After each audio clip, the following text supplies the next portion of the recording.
was just doing my job. Oh no, you do more than just your job in the firm and you know it. You should have been a part of the process from the beginning. Instead, you are sidetracked by your hobby. You and Somto will make a fantastic pair. This looks really yummy. Just Negudu. I didn't know that our annual CSR commitment will lead you into working for an NGO and that Indian friend of yours. Dad, I love working there.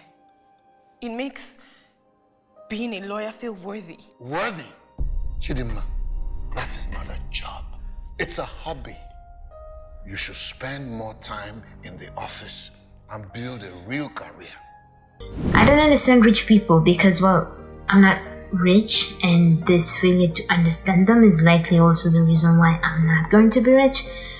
I don't understand why you would want to box your child into anything. The whole thing about money is it gives you freedom to do shit without the shackles of worrying about how you will keep yourself and those you love alive. I would imagine if you're proper rich, it shouldn't bother you whether your child is engaged in activities that generate money or not. Let me speak for myself.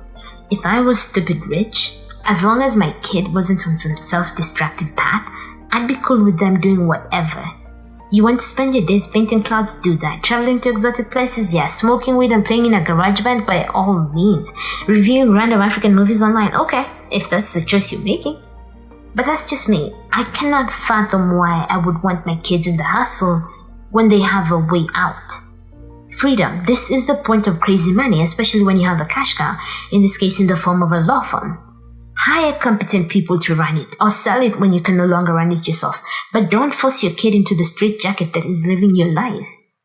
I think part of the reason for this insistence that Didi go back to the farm to work and care for it is to further the capitalist propaganda that wealthy people are wealthy because they work hard. With my fictitious kids globetrotting, smoking weed, just living their best lives, there's no way to make an argument that they're living that life because they work hard. It's obviously not the case.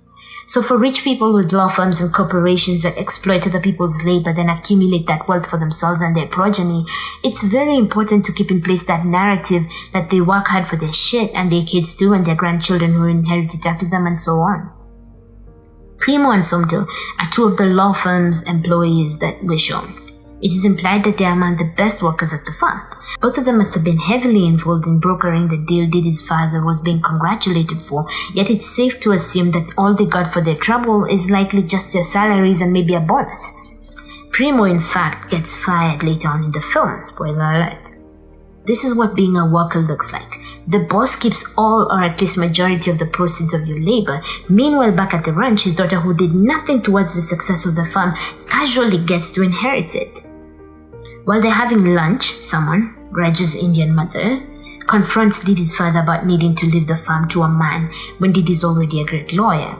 In what is, I'm guessing, supposed to be victory for women, #boss girl feminism, Didi's father agrees that a penis isn't necessarily a prerequisite for inheritance. Even though Didi has shown no interest in running the farm, she's inexplicably happy about her father's sudden willingness to entrust it to her.